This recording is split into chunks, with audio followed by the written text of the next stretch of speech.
Praise the Lord. Good morning. ప్రభువైన యేసుక్రీస్తు శుభనామంలో మీ అందరికీ వందనములు. చిన్న ప్రార్థనతో ఈరోజు దేవుని వాగ్దానం స్వతంత్రించుకుందామా? మమ్మల్ని ఎంతో మిక్కిలిగా ప్రేమించినటువంటి మా ప్రియ పరలోకమందున తండ్రి, నీ బంగారు పాదములకు వందనాలు చెల్లిస్తున్నాం ప్రభా. ఈ ఉదయకాల సమయంలో మీ సన్నిధిలో మేము ఉంటుండగా మా అందరితో మాట్లాడండి ప్రభా. మమ్మల్ని దర్శించండి. మీ స్వరాన్ని వినటానికి, గ్రహించటానికి, నీ చిత్తము చొప్పున జీవించటానికి మా అందరికీ దయచేయమని, మా అందరితో మాట్లాడమని ఈ నామమున ప్రార్థిస్తున్నాము తండ్రి. ఆమేన్. ఈరోజు దేవుని వాగ్దానము యెషయా గ్రంథము 28వ అధ్యాయం 16వ వచనం. విశ్వసించువాడు కలవరపడడు. Isaiah chapter 28 verse 16. He that believeth shall not make haste. ఎంత అద్భుతమైన వాగ్దానం కదండి దేవుడి ఉదయకాల సమయంలో మనకిచ్చాడు. నిజంగా దేవుని నామానికి సమస్తమైన మహిమ, ఘనత, ప్రభావములు కలుగునుగాక. మరి ఎంతమంది ఈరోజు కలవరంతో ఉన్నారండి? ఎంతమంది మరి దిగులుతో ఉన్నారు? ఎంతమంది భయంతో ఉన్నారు? ఎంతమంది వేదనతో ఉన్నారు? మీతోనండి ఈరోజు దేవుడు మాట్లాడుతూ ఉన్నాడు. మరి దేవుడి పైన నమ్మకం ఉంచారా? దేవుడి పైన విశ్వాసం ఉందా మీకు? మరి దేవుడి పైన విశ్వసించినట్లయితే, దేవుడి పైన నమ్మకం కలిగి ఉన్నట్లయితే మొదటిగా మన జీవితంలో ఏం చేయకూడదంట? కలవరపడకూడదు అని దేవుడు మనతో మాట్లాడుతున్నాడండి ఈరోజు. మనం కలవరపడుతున్నాము అంటే మనం ఇంకా సంపూర్ణతలోకి నడిపించబడలేదు అని అర్థం. అంటే ఇంకా సంపూర్ణంగా దేవుని పైన మనం ఆధారపడడం లేదు అని అర్థం. మరి రోజు మనం సంపూర్ణంగా దేవుని పైన ఆధారపడితే మన చుట్టూ ఎన్ని కలవరపరిచే పరిస్థితులు ఉన్నా, ఎంతగా మనల్ని భయపెట్టే పరిస్థితులు ఉన్నప్పటికీ కూడా ధైర్యంగా ఉంటామన్నమాట. ఎందుకు తెలుసా? మన పక్షంగా ఉన్న దేవుడు ఎవరు అంటే సర్వ సృష్టికర్త. అలాగే ఆయన సర్వము చేయగలిగినటువంటి దేవుడు. ఆయనకు అసాధ్యమైనది ఏదీ లేనటువంటి గొప్ప దేవుడండి. కాబట్టి మనం ఏ పరిస్థితి మన జీవితంలో వచ్చినా, ఎలాంటి స్థితిగతులు మన జీవితంలో ఉన్నప్పటికీ కూడా మన దేవుని యందు మనం విశ్వసించినట్లయితే కలవరపడము. కానీ కొన్నిసార్లు మనందరం చెప్తుంటామండి, దేవుడిపై నాకు చాలా నమ్మకం ఉందండి, దేవుడు నాకు చేస్తాడండి అని అంటూనే ఉంటాం, ఎదుటి వాళ్ళ దగ్గర మాట్లాడుతూ ఉంటాం. బట్ మన హృదయంలో కలవరం ఉంటుంది. ఎందుకు మనం కలవరపడుతున్నాము? ఎందుకు ఈ కలవరాన్ని మనం జయించలేకపోతున్నాము? ఎందుకు అంటే ఇంకా ఎక్కడో మన జీవితంలో సంపూర్ణంగా దేవుని పైన మనము ఆధారపడలేదు.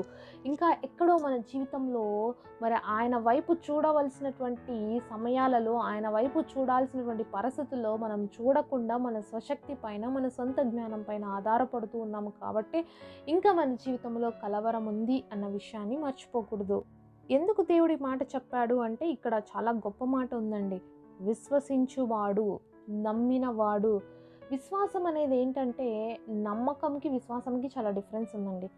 విశ్వాసం ఏంటంటే ఏది కనిపించకపోయినా కూడా అది ఉంది అని నమ్ముతుందనమాట. దాన్ని విశ్వాసం అంటాం. నమ్మకం అంటే మనం పర్సనల్గా ఎక్స్పీరియన్స్ చేస్తూ ఉంటాం, అది చూస్తూ ఉంటాం, అప్పుడు మనం నమ్ముతాం. కానీ విశ్వాసం అనేది చాలా డిఫరెంట్ అనమాట. చూడకపోయినా కూడా నమ్మాలి. ఇది మాత్రం చాలా కష్టం కదండి. చూడకుండా ఎలా నమ్మగలుగుతాము? చూడకుండా మరి ఏ విధంగా మనము మరి కలవరం లేకుండా ఉంటాము అంటే, మరి దేవుడి వాక్యం అందుకే సెలవిస్తుంది, విశ్వసించువాడు కలవరపడడు. అంటే చూడకుండా నమ్మగలిగేంతటి విశ్వాసం మన హృదయంలో ఉంటే తప్పకుండా మన హృదయంలో కలవరం అనేది ఉండదు. ఒకసారి ఒక పెద్ద షిప్ సముద్రంలో ప్రయాణం చేస్తూ ఉందంటండి. అయితే ఉన్నట్లుండి భయంకరమైన తుఫాను, అలాగే అలజడి సముద్రంలో మరి రేకెత్తిందనమాట. ఆ సమయంలో అందరూ కూడా పరుగులు తీస్తున్నారు, అటు ఇటు పరిగెత్తున్నారు, ఏం చేయాలో అర్థం కావడం లేదు. మరి సముద్రంలో ఉన్నటువంటి ఆ షిప్ ఊగిపోతూ ఉంది, కలవరపడుతూ ఉన్నారు జనులందరూ, దాంట్లో ఉన్న వాళ్ళందరూ. కానీ అందులో ఒక చిన్న బిడ్డ మాత్రం హ్యాపీగా కూర్చొని పాటలు పాడుకుంటూ హ్యాపీగా ఏమీ జరగనట్లు మరి ఎంతో ప్రశాంతంగా ఉన్నాడంట. మరి చూసిన వాళ్ళకి ఎవరికి ఏం అర్థం కావట్లేదంట. ఏంటి అందరూ తమ ప్రాణాలు ఏమైపోతాయని పరుగులు తీస్తూ ఉంటే, మరి అందరూ కూడా ఎంతో మరి దిగులుగా ఉంటే, ఈ పిల్లవాడు మాత్రం ఎందుకు ఇంత ప్రశాంతంగా ఉన్నాడు, ఏంటి రీజన్ అని చెప్పేసి ఒక అతను వచ్చి ఆ బిడ్డను అడిగాడంట, బాబు ఎందుకు నువ్వు ఇంత ప్రశాంతంగా కనిపిస్తున్నావు?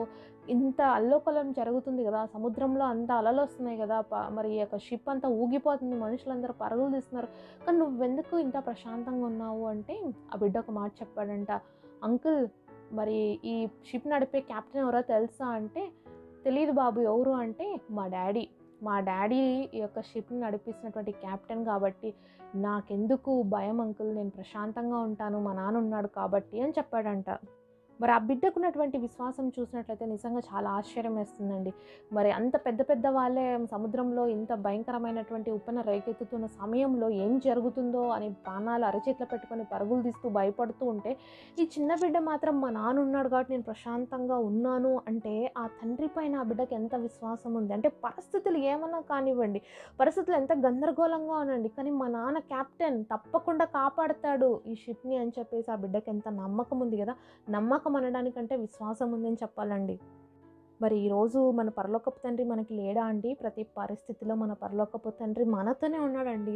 కలగనివ్వండి, ఎన్ని అలజడులు వస్తాయో రానివ్వండి, ఎన్ని తుఫాన్లు మన జీవితంలో వస్తాయో రానివ్వండి, కానీ ఆ తుఫానులన్నిటినీ కూడా అణిచిపెట్టి ఆయన గాలిని సముద్రమును గద్దించగా మిక్కిలి నిమ్మలమాయనని దేవుడు వాక్యం సెలవిస్తుందండి. మరి అంత గొప్ప దేవుడు ఉన్నాడండి మన పక్షంగా, అంత మంచి దేవుడు ఉన్నాడండి మన పక్షంగా. మరి అలాంటి గొప్ప దేవుడిని కలిగినటువంటి మనము చిన్న చిన్న సమస్యలు మనకి పెద్దవి కావచ్చండి, కానీ మన దేవుడికి అవేవి పెద్దవి కావు అనే విషయాన్ని మర్చిపోకూడదు మనం.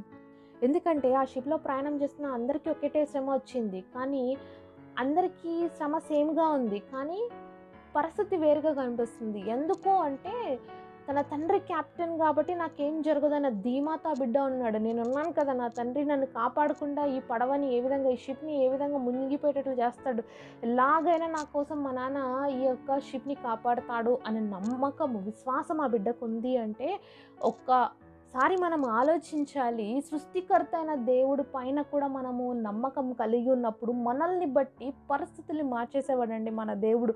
మన కోసం ఏమైనా చేస్తాడండి దేవుడు. ఎన్నో అద్భుతాలు చేశాడండి అనేక మంది మన పితరుల జీవితాల్లో. నమ్మకం ఉంటే ఈరోజు నువ్వు నేను, విశ్వాసం ఉంటే నువ్వు నేను అసాధ్యంగా కనిపిస్తున్న ప్రతి పరిస్థితిలో దేవుడి యొక్క కార్యాన్ని మన జీవితంలో చూడగలుగుతాం.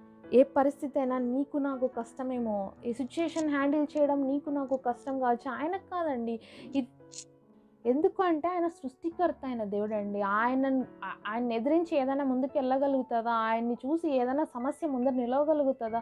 లేదు. కొన్నిసార్లు మన జీవితంలో పరిస్థితులు వస్తున్నాయి అంటే మన విశ్వాసము టెస్టింగ్‌కి గురవుతున్నప్పుడే కొన్ని పరిస్థితులు మన జీవితంలో వస్తాయి. కొన్ని కలవరాలు మన జీవితంలో వస్తాయి. కానీ వీటన్నిటిని మనం ఎదిరించి నిలబడినప్పుడే నిజమైన విశ్వాసులుగా మనం తీర్చిదిద్దబడతామండి. అందుకనే దేవుడి వాక్యం ఈ విధంగా సెలవిస్తుంది. విశ్వాసము లేకుండా దేవుడికి ఇష్టడై ఉండుట అసాధ్యము. కాబట్టి మనం విశ్వాసంగా ఉండాలండి. ఎలాంటి పరిస్థితుల్లో అయినా, ఎలాంటి అలజడులు మన జీవితంలో వచ్చినా, ఎన్ని కష్టాలు వచ్చినా కూడా మన విశ్వాసం చెక్కు చెదరకుండా మనం చూసినటువంటి దేవుడి వైపు, మన యొక్క గురి వైపు మనం చూస్తూ ఉన్నప్పుడు మనల్ని తప్పకుండా కాపాడేటువంటి దేవుడు ఉన్నాడు అన్న విశ్వాసంతో మనం ముందుకు నడిచినట్లయితే, ముందుకు సాగినట్లయితే మన జీవితాల్లో కూడా గొప్ప కార్యాలు చూస్తామండి. దేవుడి వాక్యంలో ఈ విధంగా రాయబడింది కదండి. మరి గాలియు సముద్రమును ఆయన గద్దించగా మిక్కిలి నిమ్మలమైన, ఇందాక మనం చెప్పుకున్నాం కదా. మరి గాలి సముద్రమును ఆయన గద్దించినప్పుడు అది మిక్కిలి నిమ్మలమైంది. గాలి సముద్రం రాకపోతే నిమ్మలం ఎక్కడి నుంచి వస్తుందండి?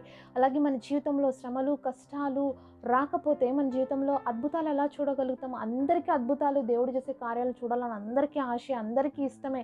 కానీ దేవుడు కార్యాలు చూడాలి, దేవుడి కార్యాలు మన జీవితంలో జరగాలంటే మరి గాలి సముద్రాలు మన జీవితంలో పోరాటం జరగాల్సిందే. అప్పుడే మిక్కిలి నిమ్మలమైనటువంటి పరిస్థితిని చూడగలుగుతాం దేవుడు గద్దించినప్పుడు. ఈరోజు నీ జీవితంలోనే ఎలాంటి పరిస్థితి గుండా వెళ్తున్నా సరే దేవుడు ఆ పరిస్థితితో మాట్లాడబోతున్నాడండి సమయం వచ్చినప్పుడు. కాబట్టి ఓపికగా కనిపెట్టుకొని విశ్వాసంతో ఆయన వైపు చూసినట్లయితే నిమ్మలముగా ఏ విధంగా గాలి సముద్రము మౌనమైపోయాయో అలాగే నీ జీవితంలో వస్తున్న ప్రతి అలజడి, ప్రతి సమస్య, ప్రతి ఇబ్బంది, ప్రతి కష్టాన్ని దేవుడు నిమ్మలించబోతున్నాడండి. విశ్వాసం ఉంచినట్లయితే దేవుని యొక్క అద్భుత కార్యాలు నీ జీవితంలో చూడగలుగుతావు. విశ్వసించినట్లయితే నాతో పాటు కలిసి ప్రార్థనలు ఎక్కిపిస్తారా? పరిశుద్ధుడైన తండ్రి, నీ బంగారు పాదములకు వందనాలు. మీరు మాట్లాడిన ప్రతి మాట కొరకే వందనాలు తండ్రి. ఈరోజు మేమందరం కూడా విశ్వాసులుగా కలవరపడకుండా నీ వైపు చూడాలని ఆశపడుతున్నాం అయ్యా. మా జీవితంలో వచ్చే సమస్యలు, అలాగే మా జీవితంలో వచ్చే అలజడులు ఇవన్నీ చూసి కూడా కలవరపడిపోతూ బాధపడిపోతూ ఎంతమంది అయితే ఈరోజు తండ్రి కలవరంతో నిండి ఉన్నారో, భయంతో నిండి ఉన్నారో ప్రభా, మరి నీ బిడ్డలుగా మేమందరం నీ వైపు చూస్తున్నాము. నీ పైన సంపూర్ణమైన విశ్వాసంతో జీవించి ఈ కలవరాన్ని జయించి ప్రభా మీ యొక్క నిమ్మలాన్ని, మీ యొక్క అద్భుత కార్యాలు మా జీవితంలో చూడటానికి మా అందరికీ సహాయం చేయమని యేసు నామమున ప్రార్థిస్తున్నాం తండ్రి. ఆమేన్.